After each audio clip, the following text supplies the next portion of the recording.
Hello and good evening. Welcome to News 360. My name is Solis Rose-Corte. And I am Pakwisi Asare. In the next 60 minutes, we've got a compilation of local plus international news stories. News 360 Headlines is brought to you by... And coming up, Asokwa District Court directs school authorities to provide ages of teenagers standing trial for gang raping a girl in the Ashanti region.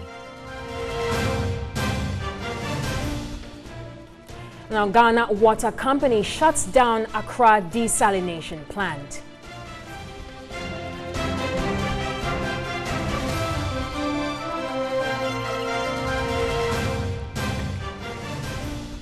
Also ahead in the bulletin, the Accra Metropolitan Assembly is set to embark on major decongestion exercise. The Kwame Nkrumah interchange area is a key target after TV3's expose. Also coming up in this bulletin, the Tema Oil Refinery begins refining 1 million barrels of crude oil after 11 months of shutdown of the crude distillation unit.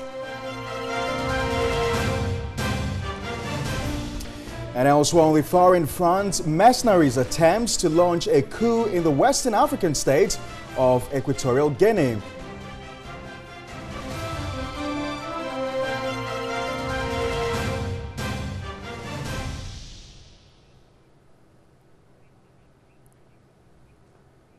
We've got details of these stories plus many more coming up in the next 60 minutes. My name is Pakwisi Asare. Feel free to join us with your views, comments and suggestions on any of our top stories this hour. Visit any of our social media pages on Facebook and on Twitter, and do well to post a comment.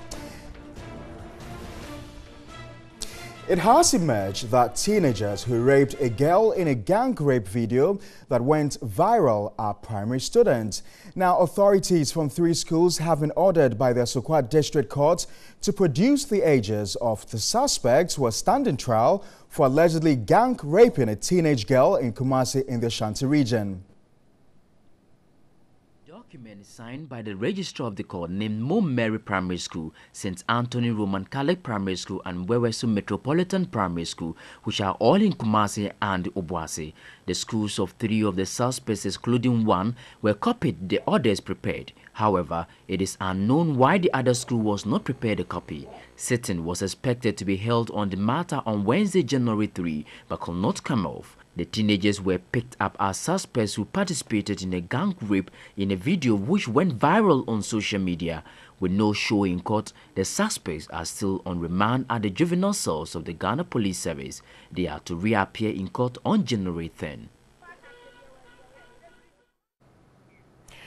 Local governance expert and lawyer Dr. Eric Odro-Osai is suggesting the special prosecutor position should be made open for interested persons who qualify to apply. This, he believes, will make the selection process transparent and acceptable to all.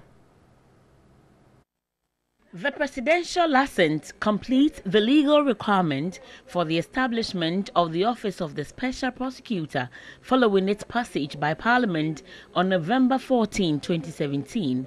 What people do not know is that acts do not implement themselves. It is institutions that implement acts.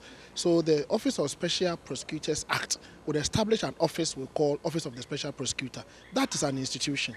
Then you need an individual or group of individuals to manage that particular institution. The specialized agency will investigate acts of corruption involving public officers, politically exposed persons, and persons in the private sector involved in the commission of corruption. The Special Prosecutors Act, many believe, is a major leap in Ghana's fight against corruption, but experts warn its impact can only be determined by how truthful or professional the manager of that office is going to be. This person, I'm expecting that position should be advertised. Qualified people must apply. Competent and neutral interview panel must be constituted. The best person must be selected. This, many believe, will make the process acceptable by all. To go a very long way, but the issue is getting the right person or the right office who will be independent-minded. People who can tell the president or anybody in the face that this is what I think is right. That's the essential thing. If the president only sits and appoints, definitely there will be this idea of coming to witch hunt somebody. But if there is a wider consultation and the person widely acceptable to all Ghanaians, definitely everybody will support. The local governance expert and lawyer, Dr. Eric Odro-Osai, suggests the Special Prosecutor's Office be decentralized in order to make the required impact. The prosecution should not only be at the High Court in Accra or in the regional capitals. They should be able to prosecute them at the Circuit Court. They should be able to prosecute them even at the Magistrate Court, so that we can have the prosecution going on all over the country. By that, you would be fighting corruption holistically in all 216 MMDAs. Now, all is set for the special parliamentary sitting on Friday. Information from the Public Affairs Directorate of Parliament indicates there's been a positive response from all members to be present for the sitting. Parliament has been recalled from recess for a special sitting on Friday following a motion by the minority. Head of the Public Affairs Directorate, Kate Addo, said it is going to be a normal sitting following the normal parliamentary proceedings. All is set for the House to sit on Friday. You see the usual things that happen, the opening prayer, and then the motion proceedings will be corrected. Then the agenda for the day will be dealt with. Don't forget that in the last parliament, which is the 6th parliament, we had a similar situation when the minority then, which is now the majority, requested for a sitting of the House. So we have precedence, to base Friday's activities on. The minority's motion was earlier described as unnecessary by the majority leader, but the Speaker admitted it anyway, calling for the special sitting. Some experts, however, anticipate a dismissal of the motion by the Speaker during the sitting based on the fact that the issue is not of urgent national importance as claimed by the minority. Depending on which side of the political divide you are on, you may hold a particular view. But ultimately, what happens is that our democracy is improving. I've also heard talk about the fact that it may cost the nation some money. Yes, democracy is expensive, but ultimately it's cheaper when you compare it to the absence of democracy. The special sitting is scheduled for 10 a.m. Friday, January 5. Now, away from that, the Coalition for Democratic Governance, CDG, is calling on government to withdraw the 2018 budget for its bloated allocation to the office of the president. It said the expenditure at the presidency is wasteful and that the president is not protecting the public purse as he promised, but rather overburdening it. A total of 454,167,449 cedis was approved for the office of the president in the 2018 budget. Out of the total amount, 81 million cedis was approved for compensation, 272 million cedis for goods and services, and 100 million cedis for capital expenditure. The group questioned why the budget estimate for goods and services at the presidency far exceeds the total capital expenditure of 257 million cedis for the Ministry of Trade and Industry and the Ministry of Energy put together. Similarly, it questioned why the entire Ministry of Railway Development was allocated 150 million cedis for capital expenditure, while the presidency gets 272 million cedis for goods and services. The government is saying they are protecting the purse of the nation. And we are saying they are protecting it indeed, because they are not actually protecting it. They are dissipating the funds and making use of it to make themselves rich. The allocation of the president should be drastically reduced. What actually is the government doing? It said the wasteful expenditure at the presidency is causing key growth sectors to be denied resources to spur economic growth and development. I think it is not fair to the nation, because our development depends on what the ministries do. The monies they get, the projects they put across, and so you have the development. And if you give something like 6 million to the Ministry of Education, and you have that huge sum of money only for goods and supply, how can education come on? especially at this point when we need money badly for the free SHS. The group called on the President, Nana Akufo-Addo, to immediately scrap the Ministry of Special Initiative and Development as it is performing the duties of other ministries. We are appealing to the government to review the 2018 budget and also totally scrap the Ministry for Special Development Initiative. It's a waste of money, it's unnecessary, it's repetitive. If not, we will be forced to hit the streets to ensure that some justice is done to our public purse. You're still watching News 360 live from our news hub here in Accra. Now, the Tema Oil Refinery has begun refining 1 million barrels of crude oil after 11 months of shutdown of the crude distillation unit. The refined products are expected to last for some months.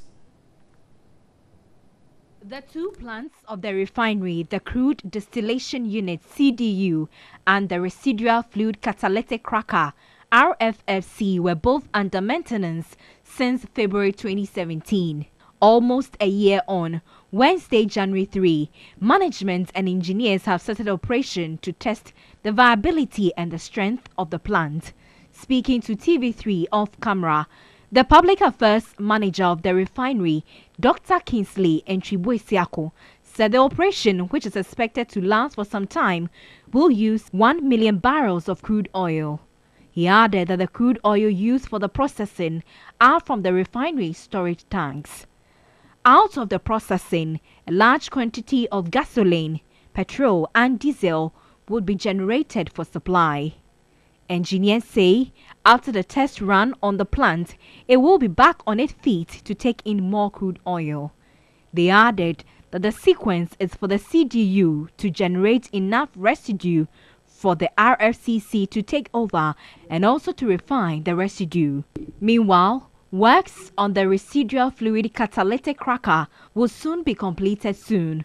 In the midst of the challenges, last year, TOR experienced several closures with the two plants, the CDU and the RFCC.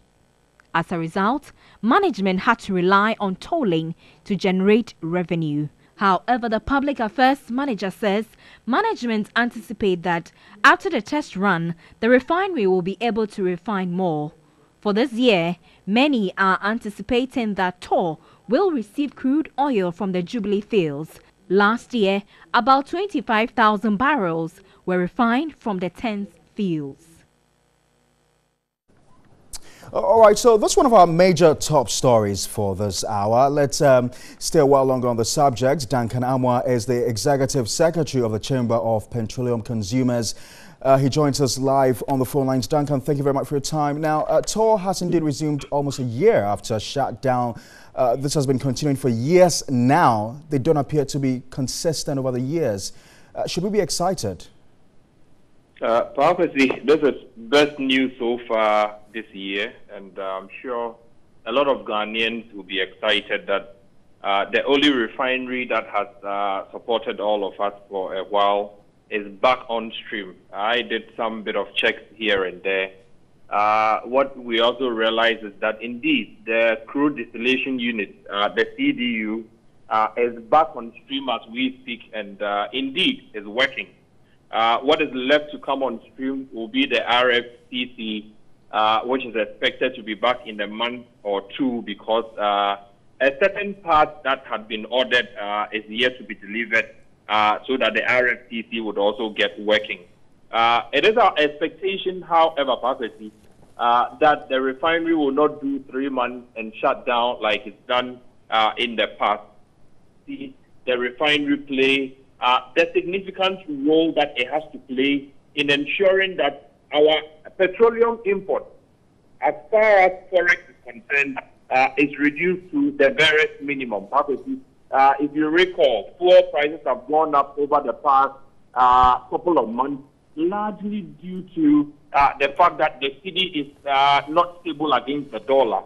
Now, where you have much of your cedi exchanging to bring petroleum finished products into the country, one would expect that if the refinery is working at optimum capacity, we would be able to reduce petroleum imports into the country and thereby reduce the significant pressures we do have on the city. So this is the very news that we've all been waiting for, but we would hope that indeed the management at the refinery will continue to work even harder to ensure that the CDU and the RFCC, which is expected to come back on stream, comes with or two as they have promised. And indeed, Duncan, your concluding comments essentially sum up the troubles of toll. It's been recurrent over the years. And for most people, the multi-million-dollar question is, what do we need to do to ensure we don't end up at where we've always been? Pakwasi, I think that the government would need to keep an eye on toll. It is a strategic asset that you cannot allow just to go down. The moment it does, like I've indicated, there's so much pressure on your CD each month because petroleum imports would be way higher than they are when you are bringing in crude to refine. Mind you, when you go to the refinery, besides generating the white product, there are other products that you will be able to also generate in order to support the economy of Ghana. And so there is the need for the ministry to ensure that the refinery keeps working. There is for civil society to also be interested in the refinery work. There is a need at least also keep checking on the refinery to ensure that we do not slip back to the dark days where the refinery is shut down for periods on end. We want to see the refinery work to reduce petroleum imports into the country drastically so as to save the city. Okay.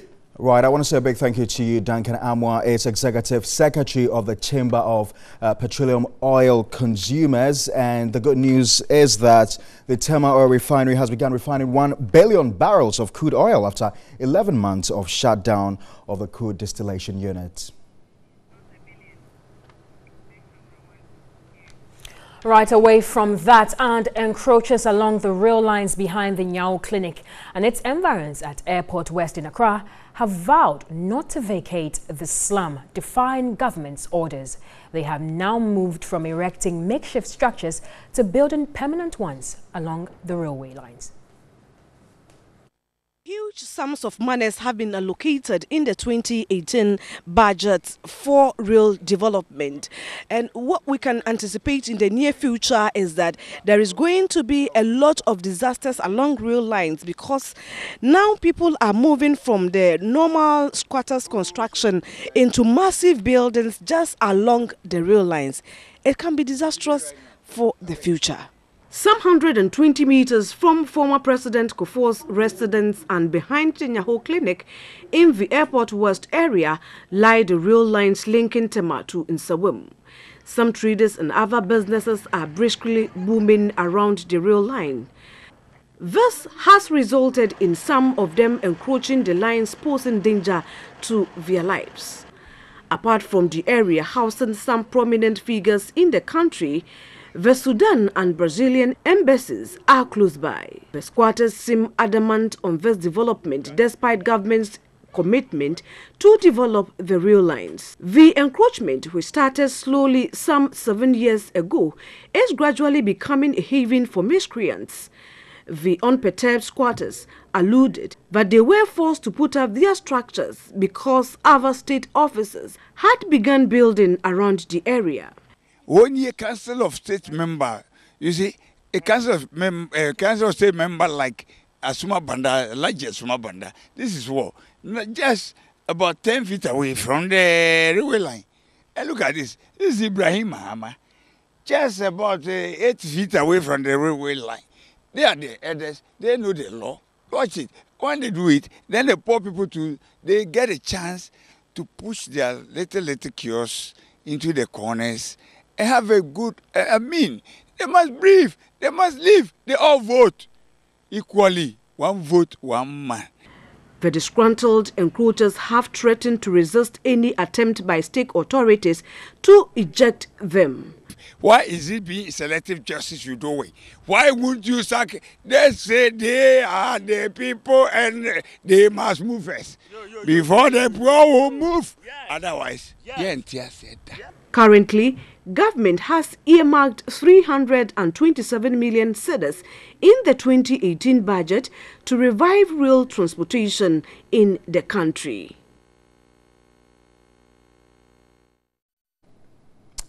The Accra Metropolitan Assembly is set to embark on a decongestion exercise to rid pavements, footbridges, ceremonial mute routes and other open spaces of traders and hawkers who crowd these places. While traders and hawkers are expected to vacate these places before Monday, January 8, when the Assembly will hit the streets to clear the metropolis of these encroachers. The Accra Metropolitan Assembly Chief Executive Mohammed Ajaisowa spoke on New Day. At Circle, the people are not back at Circle. What happens at Circle is that our men are deployed in the day. So during the day, the pedestrian walkways are free and people are freely there. However, in the evening when our men are not there, Circle becomes a nightmare. So we intend to do a 24-hour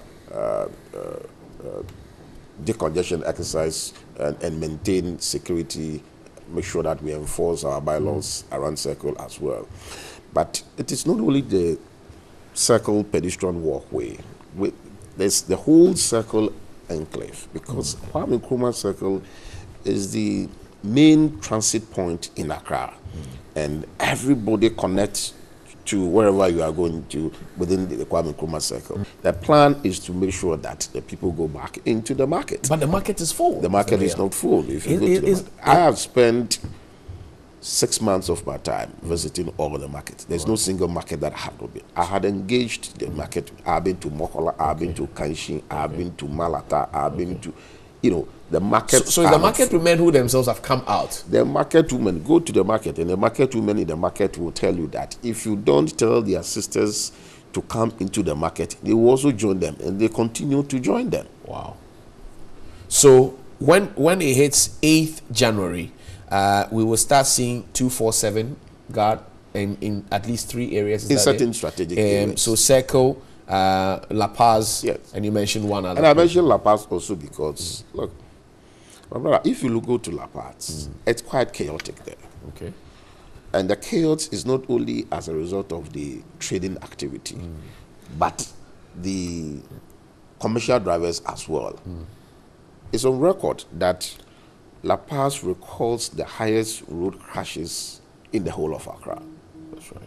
15% of all the road crashes happens at one location, La Paz.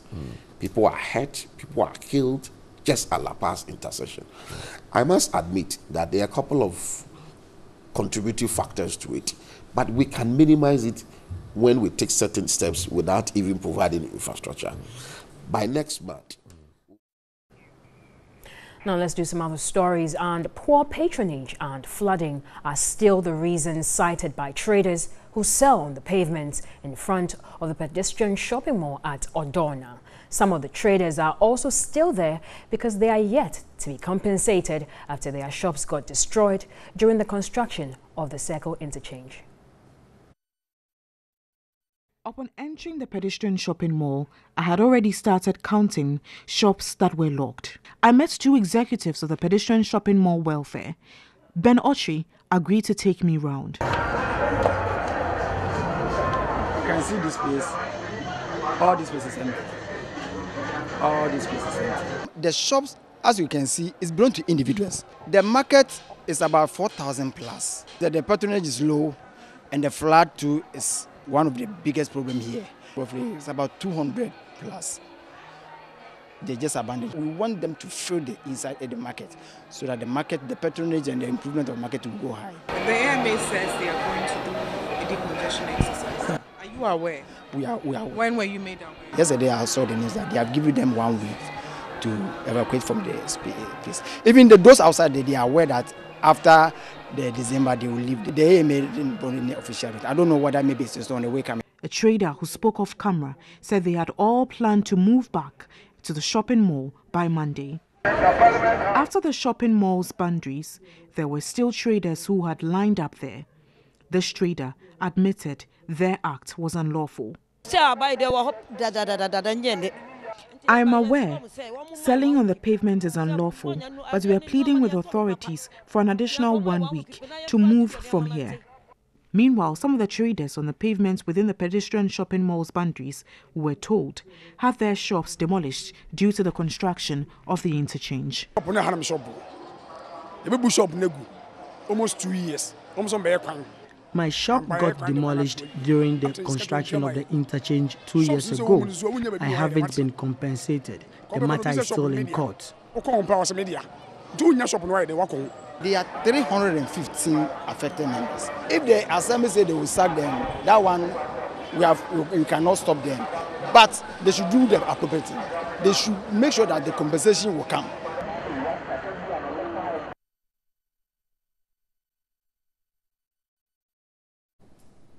Now we've been joined on the phone lines by Alfred Kwesi Opoku. He is the president of the Institute of Planners. Good evening, sir.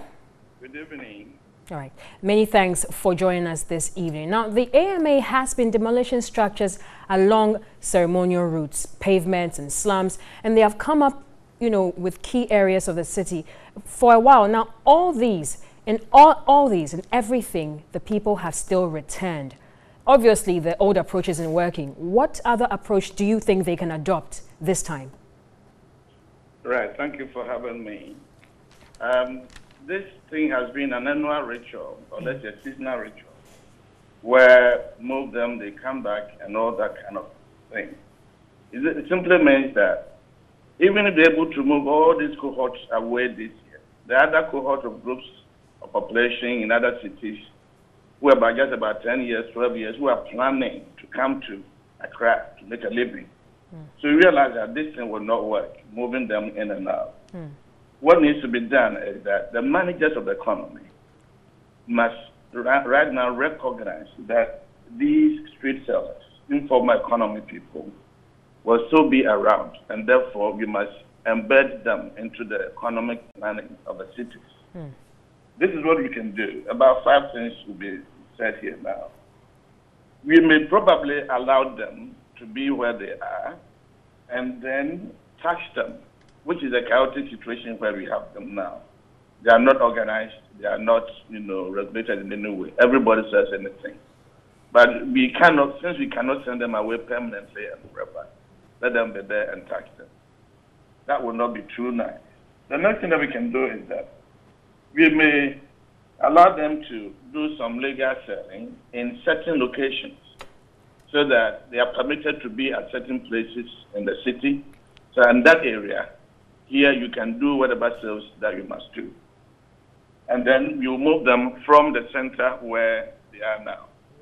But when they move away, the area that is left bare and open should be occupied, built, and certain kind of shops will be sold. Will be created there, and people will sell there. In those shops, there must be some restriction of certain things that you can sell. For example, if we're selling a television that will cost about 1,000 cedis, here you cannot sell those things. Go into the store. Any buyer should go there.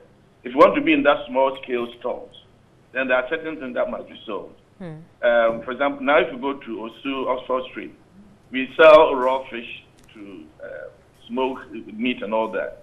Food must not be exposed in the market like that. And so you can sell these, but not the following things, so that the law would ensure that certain things are sold, certain things are not sold.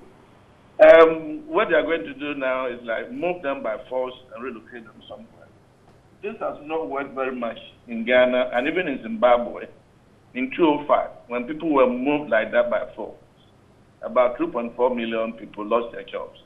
And when this gets mixed up with political tensions, it becomes uneasy for the government in power.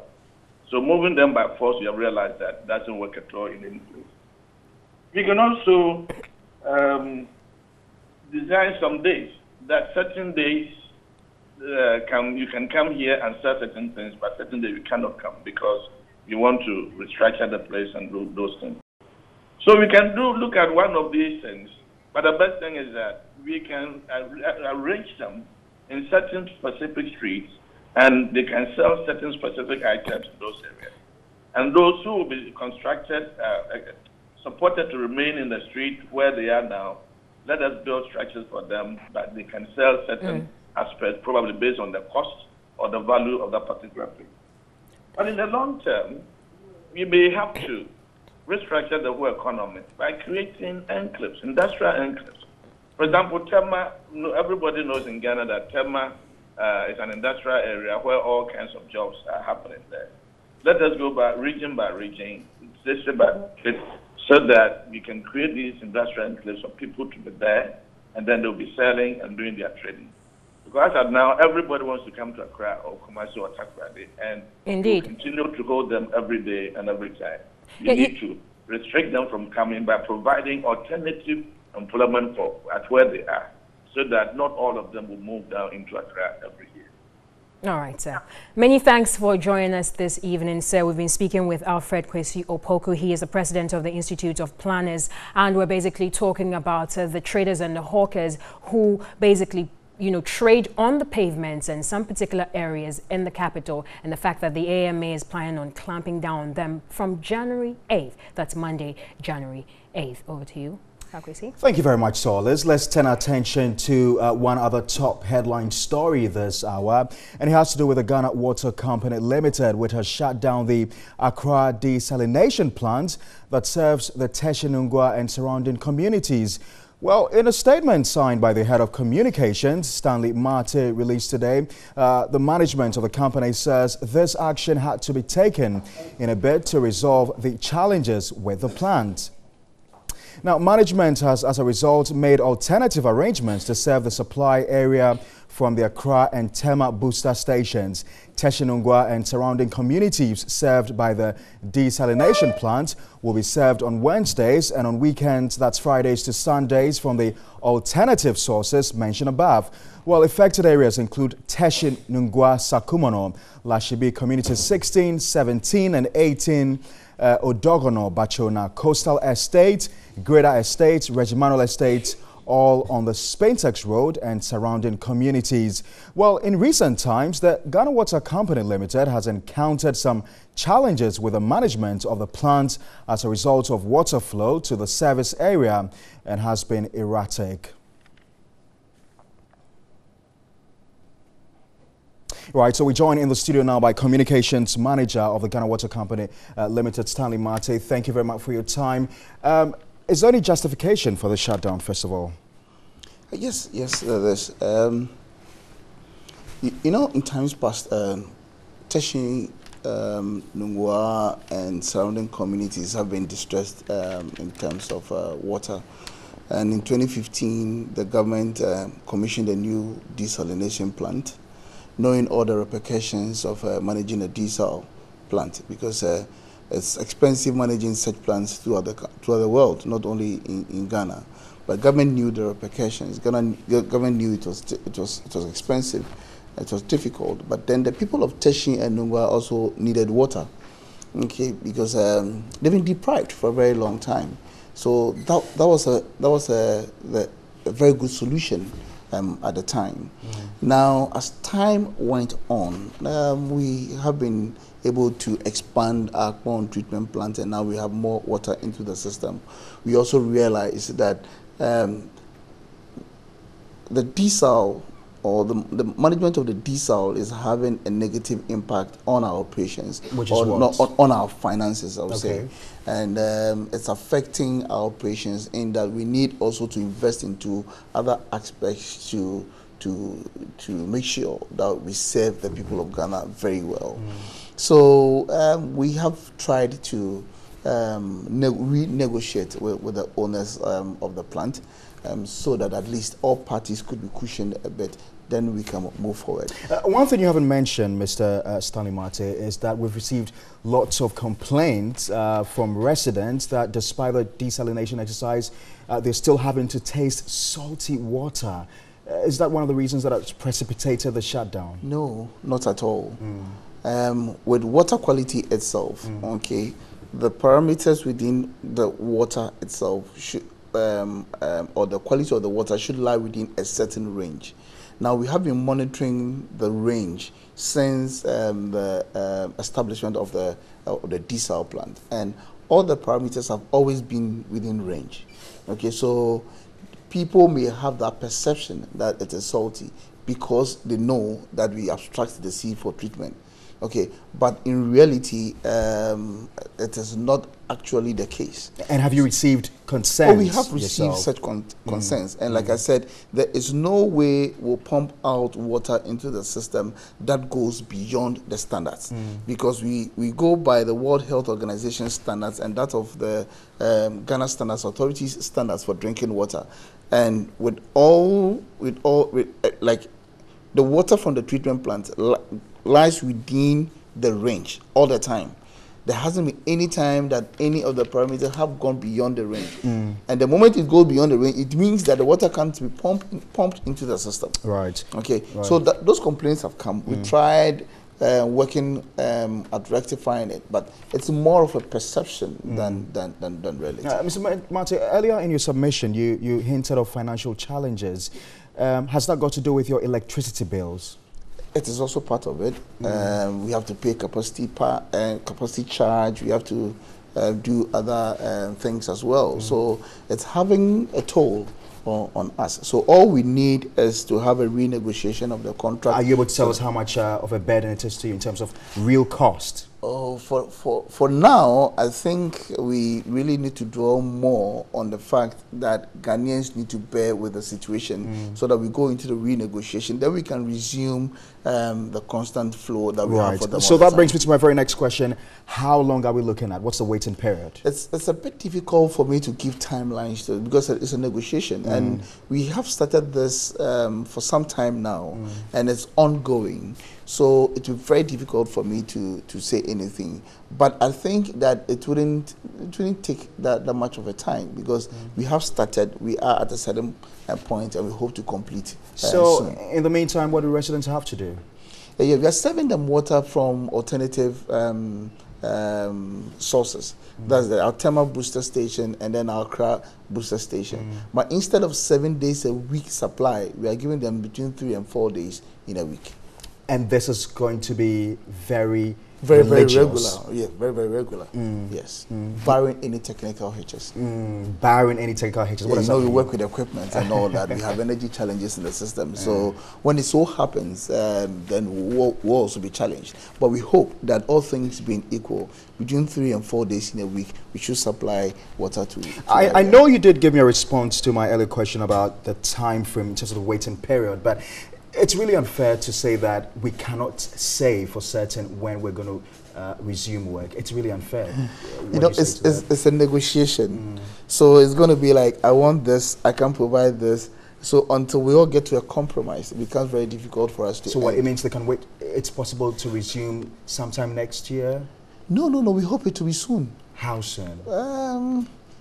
That is the difficulty. Why is it difficulty? It's difficult because I don't know when we're going to get to a compromise. This is water we're talking about. Yes, it's very essential, and that is why we've made alternative arrangements. So we'll make sure that the people living in the area will have. And how much is this alternative arrangement going to cost you?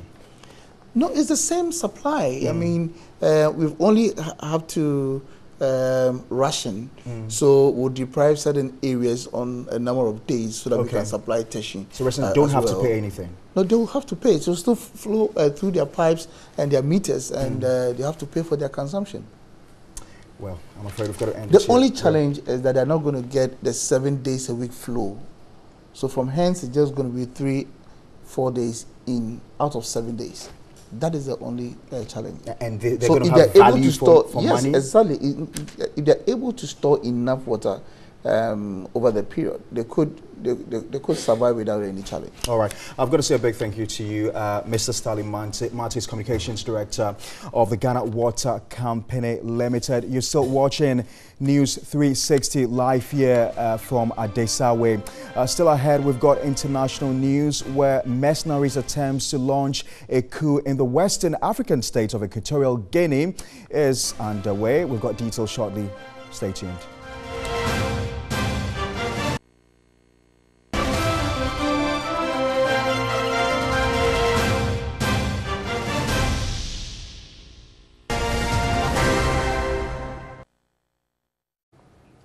Welcome back to News 360. It's now time for some business news. And we'll start from the labor front, where the Labor Department says it will from this year shut down hospitality industries and companies which fail to comply with the payment of the daily minimum wage. According to the department, this will ensure that employers who deliberately flout the law desist from doing so or risk losing their businesses. The National Chief Labor Officer Eugene Kolote gave the warning in an interview with TV3. The Chief Labor Officer was sternly reacting to concerns by some employees in the private sector on the daily minimum wage. These employees for the past 5 years have complained that their employers do not respect the payment of the minimum wage. For the 2017-2018, the National Tripartite agreed on 8 cedis representing 10% of the daily minimum wage. For this, every month an employee will receive more than 200 cedis as a take-home pay. But most of these companies do flout the regulation, which has angered the National Chief Labor Officer, Eugene Kolote. For this year, he has cautioned employers to respect the payment of the minimum wage or risk shutting down their businesses. The minimum wage, let me mention that there are no sacrifices there. You need to pay the minimum wage. You need to pay the minimum wage because it's the way that can sustain the worker, to enable the worker also perform his or her best in sustaining the organization that he works for. However, a major issue the Chief Labor Officer has to contend with is the simmering labor agitations awaiting him for this year. Some of the labor unions have complained that they will not tolerate excuses from government if it delays to resolve their grievances. Currently, the Coalition of Concerned Teachers has served notice of strike, but the Chief Labor Officer pleaded with stakeholders to respect the laws. It's important that we respect the law.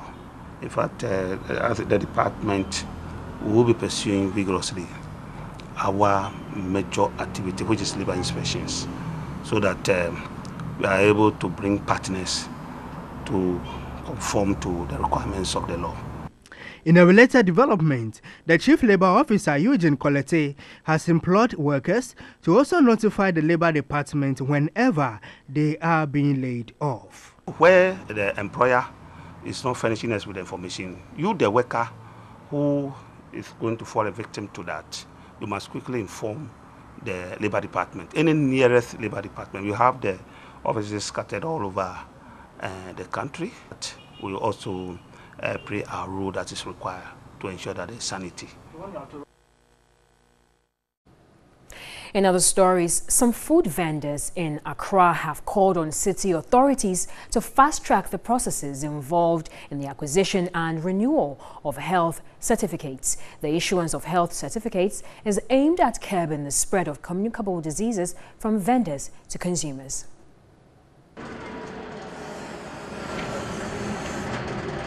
Food vendors undoubtedly provide affordable meals for the public. In 2014, the Accra Metropolitan Assembly, AMA, enforced a regulation that requires food vendors to undergo annual medical checks to ensure food safety. Vendors are screened for diseases like typhoid fever, intestinal worms, among others, and those who passed the screening exercise were issued with health certificates which are renewed annually. But some have expressed concern about the slow process involved in acquiring these health certificates. Sometimes when we undergo the health screening exercise, getting the results delays. They lament once the certificate is acquired, renewal becomes a problem. We want the AME to process the health certificates on time. They called on city authorities to show commitment by ensuring all food vendors undergo health screening.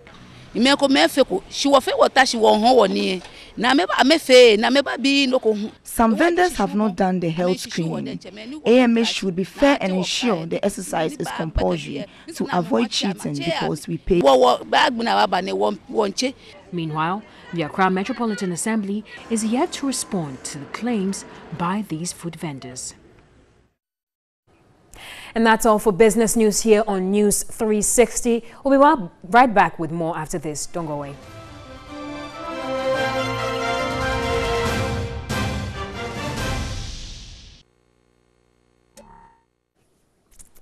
Hello, good evening. Time to bring you the latest sporting headlines. My name is Michael Utieje. And we begin from the Flagstaff House, where President Nana Akufo-Addo has praised the growing influence of Ghanaians in the Confederation of African Football during a courtesy call on him by CAF President Dr. Ahmad Ahmad. Ghana Football Association President Kwesi Nyantakyi is CAF Vice President, while a former international, Tony Bafo, is Deputy General Secretary. The other Ghanaians too on the various CAF bodies, something that pleases the Ghana President. This will be the first African Football Awards under new CAF boss, and already the changes are palpable. CAF has scrapped the award for the best player based on the continent, won't have a Referee of the Year category because Ahmed says the best referees can be recognized in a more ethical way, and are hoping to stage an awards with legends of African football at the center of it. There are those with major question marks though, especially the concern that the top award is becoming effectively the de facto award for the best African player based in Europe. Ahmed addressed that through his interpreter, the CAF Communications Director, Junior Biam. So the decision reached by us is not to have a double standard when it comes to awards. We cannot have double standard awards. A high profile one for those who are not based here and a low profile one for those who are based here. We are committed to create conditions here on our continent to make our best players stay here or give them the tools to be as good as those who are abroad. We have one player, Strezon Put, who was playing with Mazembe. He was one of the best at that moment, and Mazembe President Mr. Katumbi did all what it takes to have him remaining at home and being one of the best players on the continent. So we can replicate such cases. It's a choice, it can be a good one or a bad one, but we are there to promote excellence, and it's the way we have chosen.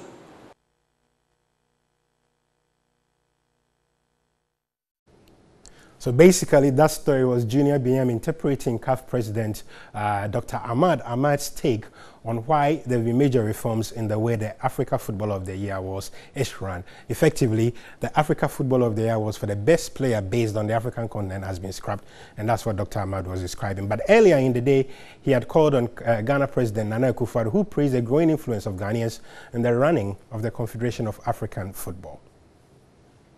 President Akufo-Addo praised the unflinching effort of President of the Ghana Football Association, who doubles as the first Vice President of the Confederation of African Football, CAF, Kwesi Nyantakyi, Justice of the Supreme Court of Ghana, Justice Enini Oba, and Tony Bafo, Deputy General Secretary of CAF, as shining examples of Ghana's current contribution to the development of football at the highest level.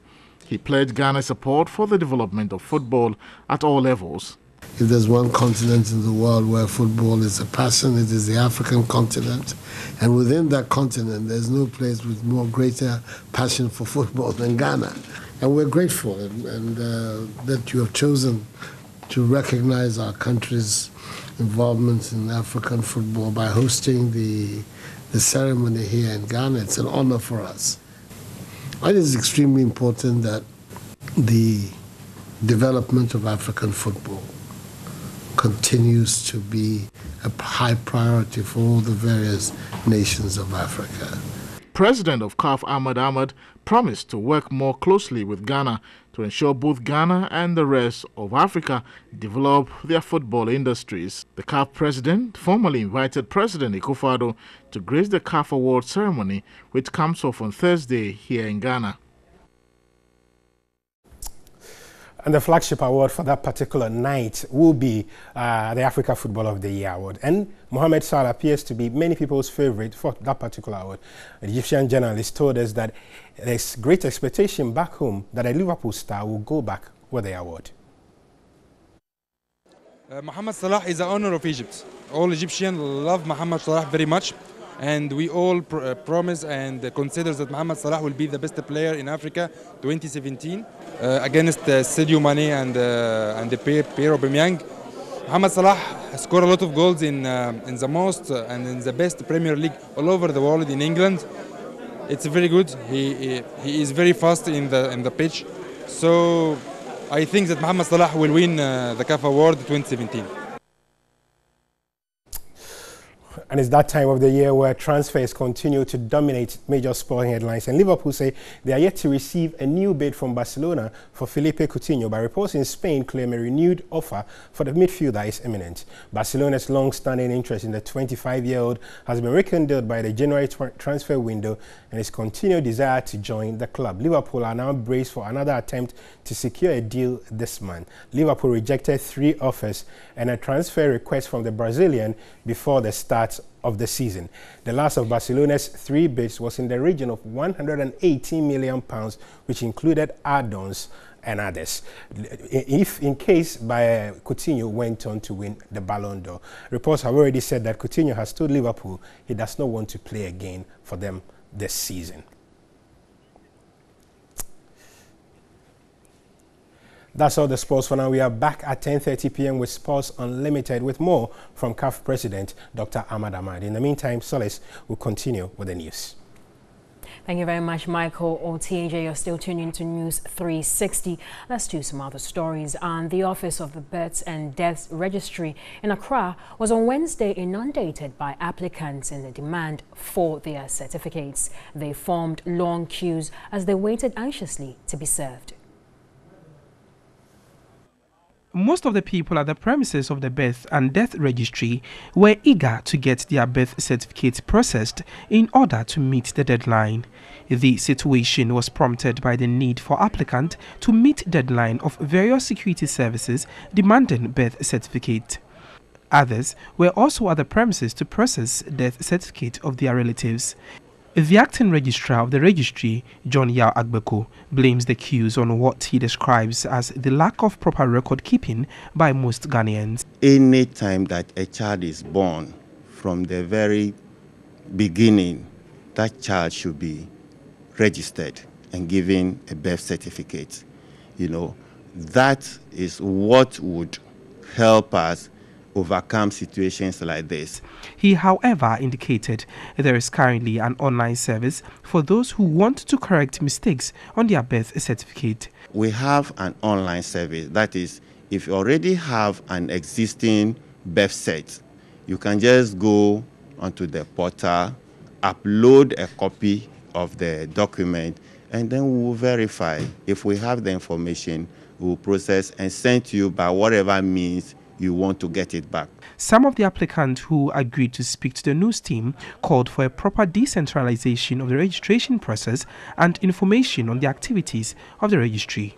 If the Birth and Death Registry can also adopt that system of online procedure, I think it will reduce the pressure on them, as we can see. It will express this in the district so that everybody will do it in the district so that here will not be engaged.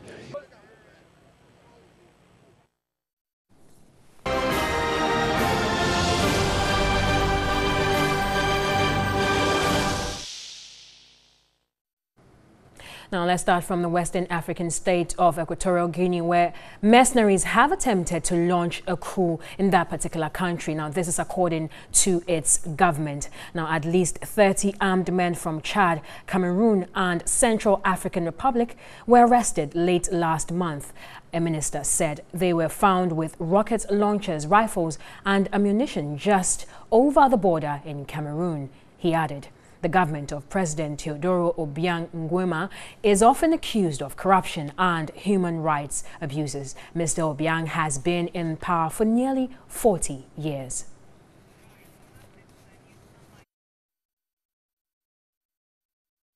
Well, that's all for News 360 live from Addis Ababa here in Accra. Thanks very much for watching. My name is Park Hosiasari. And I am Solis Rose Gordy.